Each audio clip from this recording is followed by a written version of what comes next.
knock on my door in the middle of the night to check if I was sleeping.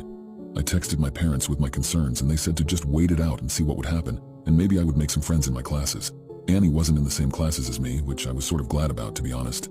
She seemed a little distant, rarely left her room, and was pretty messy when it came to cooking in the kitchen. Multiple times I had to clean up after her. Annie also didn't store much food in the fridge, only a few things here and there, but she almost always seemed to be eating some type of meat every night, as the whole flat would smell after she would cook. It wasn't a nice smell either. I thought maybe she was buying the meat fresh and cooking it that night, before having to store it in a fridge, but I then realized that she hardly left the flat anyways. I just didn't know what to think. A few days went by and I began becoming friendly with a girl on my course called Melissa. I decided to tell her that Annie seemed a little strange and asked if she could come around to my flat to meet her and to see what she was like in real life. That evening, Melissa came round for dinner, but there was no sign of Annie.